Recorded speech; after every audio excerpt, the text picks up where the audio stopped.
Imagine waking up one day and realizing that most of what you've been taught about life, success, happiness was never the truth.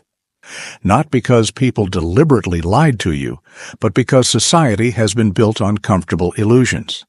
It's easier that way. People prefer stories that make them feel safe, not ones that force them to confront reality.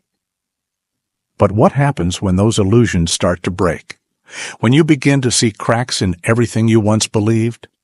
At first, it's unsettling. Then, it's terrifying. And that fear is exactly why most people choose to stay asleep. Think about it. Every system we rely on, education, career, relationships, follows an invisible script. One that promises security, meaning, and success if we simply obey the rules. But have you ever wondered who wrote those rules? And more importantly, who benefits from them? We fear the truth because the moment we see it, we can no longer unsee it. And once you see it, you're faced with a choice. Keep living the comfortable lie or step into the unknown. Most people avoid this choice at all costs. They drown in distractions, avoid uncomfortable conversations, and stick to what they know, even if it makes them miserable. Because the truth, no matter how liberating, requires something that many aren't willing to give: responsibility. And that's where the real battle begins. From childhood, we are taught that happiness is something we achieve, something we earn. A good job, a perfect relationship, financial success, check all the boxes, and happiness will follow. Or at least, that's what we're told. But what happens when you get everything you were promised and still feel empty? Why do people who have it all, money, fame, power, still battle depression, anxiety, and addiction? Why does happiness seem so fragile, slipping away the moment we stop chasing it? The truth is, happiness was never about external achievements. History, philosophy, and psychology all confirm this. Ancient Stoics like Marcus Aurelius taught that true peace comes from within, not from external circumstances. Buddhist philosophy warns that attachment to material things only leads to suffering. Modern psychological studies confirm that once basic needs are met, more money, status, or possessions add little to long-term happiness. So why does society keep pushing the idea that happiness is something we must pursue? The answer is simple: because unhappy people make great consumers. If you believe happiness comes from what you own, you will always be searching for more. A new car, a bigger house, the latest gadget, all designed to make you feel whole, yet somehow never enough. The system thrives on dissatisfaction. The moment you realize that happiness is not something you find, but something you cultivate from within, you become immune to its tricks. You stop chasing things that don't matter. You stop defining yourself by what you own or what others think of you. And that is something society doesn't want you to know. I'll do it later. I'll chase my dream next year. I'll fix my bad habits when life is less stressful.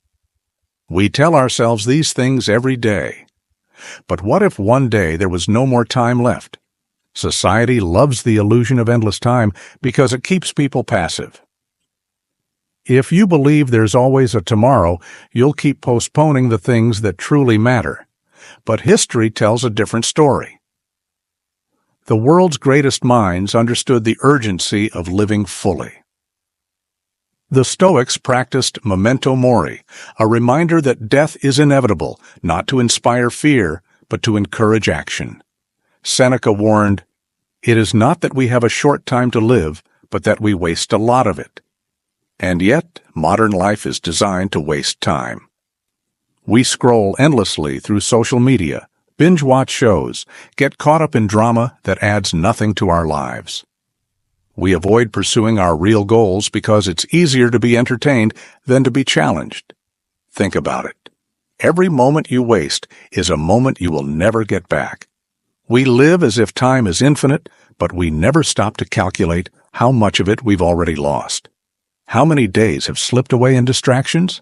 How many projects have you abandoned? How many conversations have you postponed, believing you'll have another chance? The truth is, tomorrow is never guaranteed.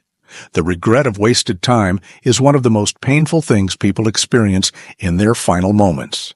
There's a reason why the most common regret of the dying is, I wish I had lived true to myself, not what others expected of me.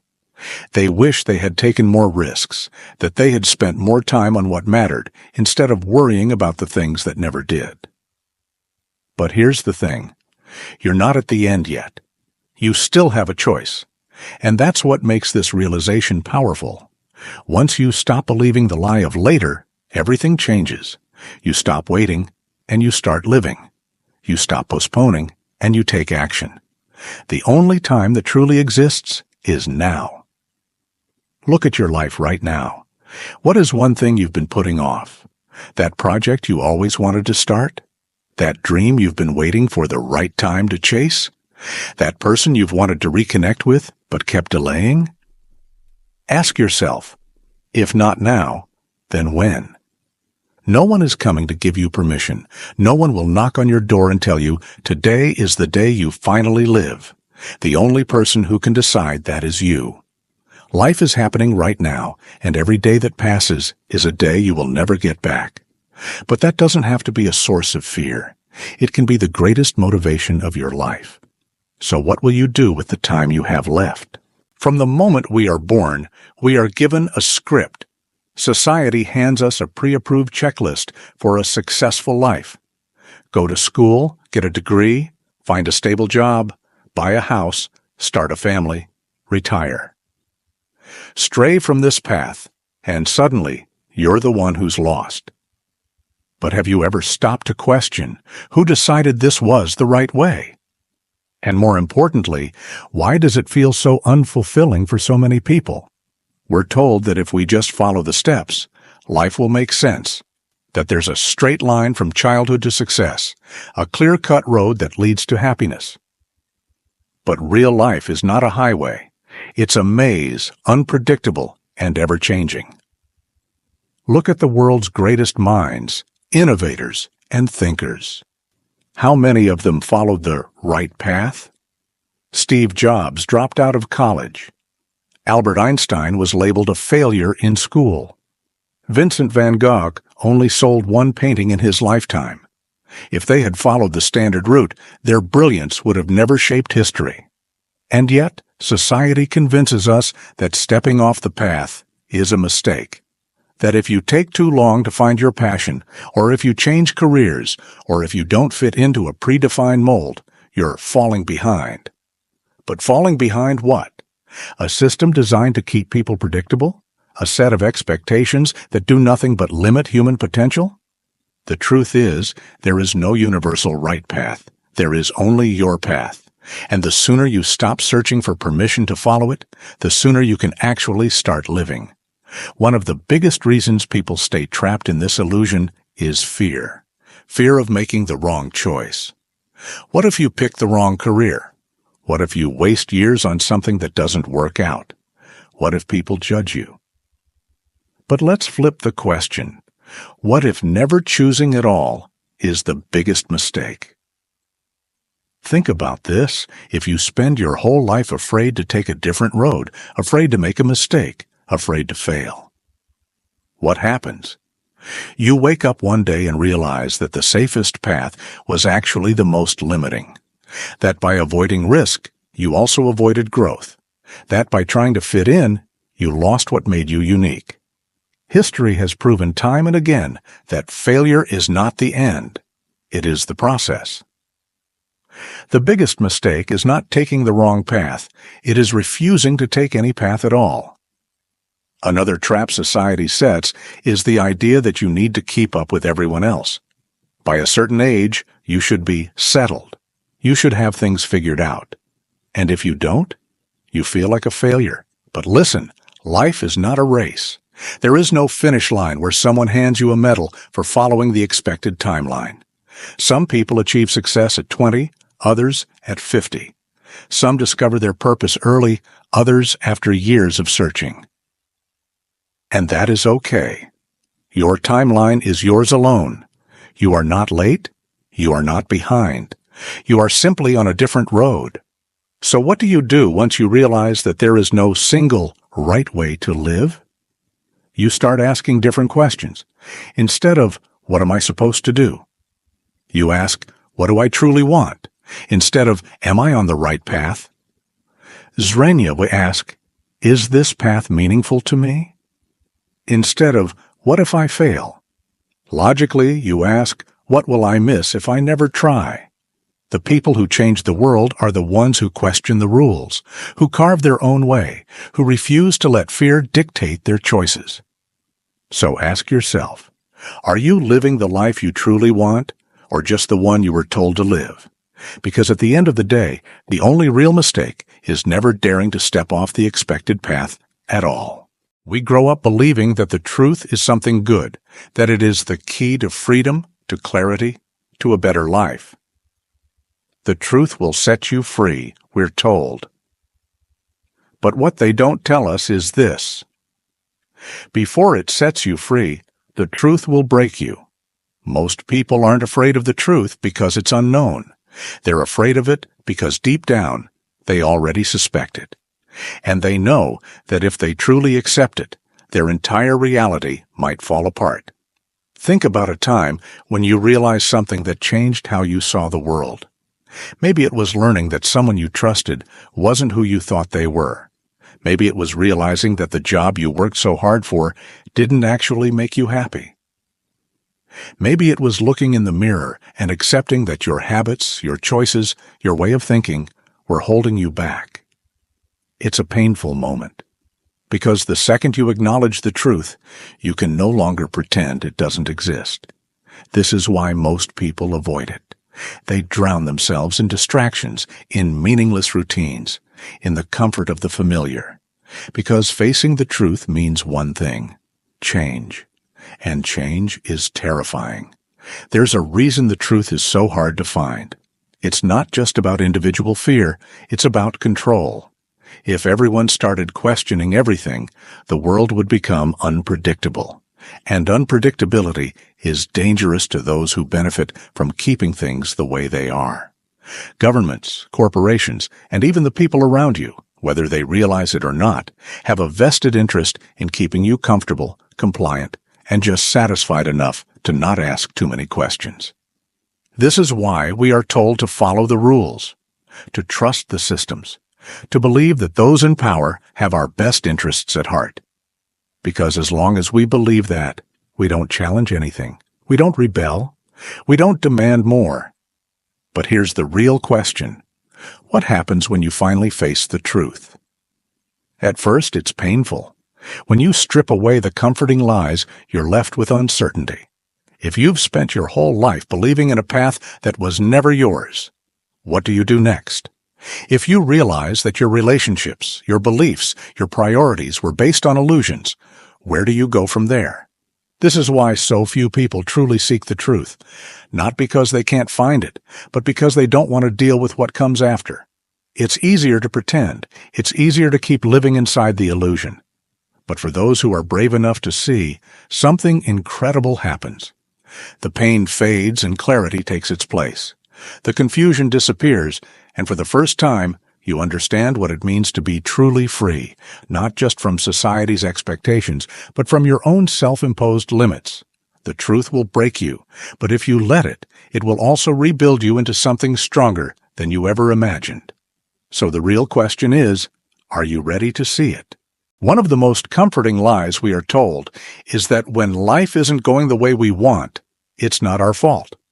We're told that circumstances, society, the people around us, they are to blame. And while there's some truth in that, yes, life is unfair, and yes, some people start with more advantages than others.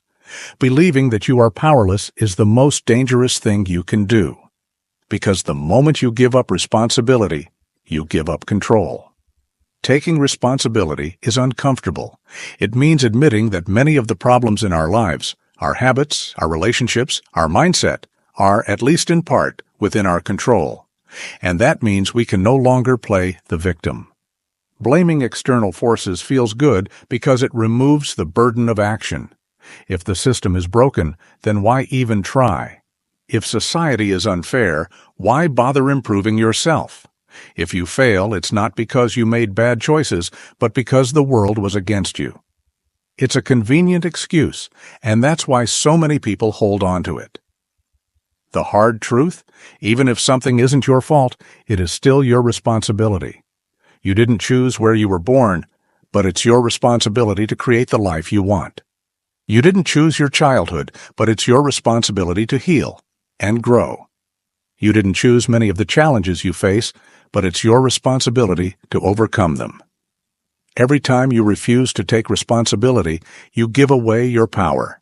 You become a passenger in your own life, waiting for someone else to fix things. But no one is coming to save you.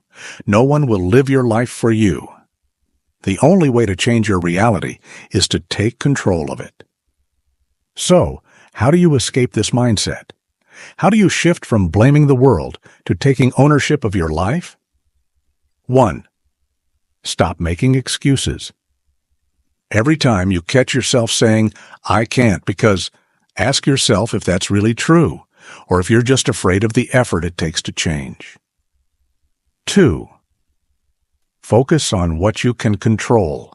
You can't change the economy, but you can learn new skills. You can't change the past, but you can change how you react to it. You can't control other people, but you can control your own mindset. 3. Accept that it won't be easy. Growth is uncomfortable. Taking responsibility is hard.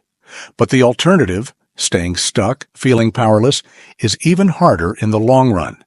At the end of the day, the most liberating truth is also the most terrifying. Your life is in your hands. No one else is responsible for it. And that is what gives you the power to change it. Are you ready to take that power back? For most of our lives, we are surrounded by comfortable illusions. We are told that happiness comes from outside, that we have endless time, that there is a single right path, that truth will always set us free without pain, and that we are not responsible for our own lives. These lies make life easier to accept, but they also keep us weak. They keep us trapped in fear, waiting for someone else to fix our problems. They stop us from truly living. But now you see them for what they are, and once you see them, you can't go back. At first, realizing the truth is painful. It strips away the security blanket you've lived under for years. It forces you to confront uncomfortable realities about yourself, about the world, about the people you trust.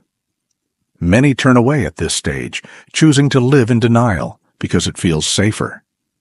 But ignorance is not safety. It is a slow, silent decay. Pretending the truth doesn't exist doesn't make it go away. It just makes you unprepared to deal with it when it inevitably forces its way into your life. Yes, the truth is painful, but pain is a signal, not a punishment. It tells you where change needs to happen. And change, though uncomfortable, is the only way to grow. Once the initial discomfort passes, something incredible happens. Clarity. You no longer waste time chasing things that don't matter. You stop fearing failure because you understand that the only real failure is refusing to try. You stop seeking validation from a world that thrives on keeping you insecure. Most importantly, you stop waiting. Waiting for the right moment, waiting for permission, waiting for life to happen to you. Because now you know it was always in your hands. The moment you accept the truth, a new challenge appears. What will you do with it? Because knowing the truth is not enough. You have to act on it. Will you take control of your happiness instead of expecting the world to hand it to you? Will you stop postponing your dreams and start now? Will you walk your own path even when it feels uncertain? Will you face the truth even when it's hard? Will you take responsibility for your life, even when it would be easier to blame something else? The truth doesn't just give you freedom. It gives you power. The power to change, to improve, to shape your own reality instead of being shaped by others. Most people, even after seeing the truth, will go back to the illusion. It's easier. It's familiar. It doesn't demand effort. But a few, the ones willing to embrace the discomfort, to take responsibility, to step outside of the script they were given, will wake up. And once you are truly awake, you can never be controlled again. So now, the final question is this. Now that you know the truth, what will you do with it?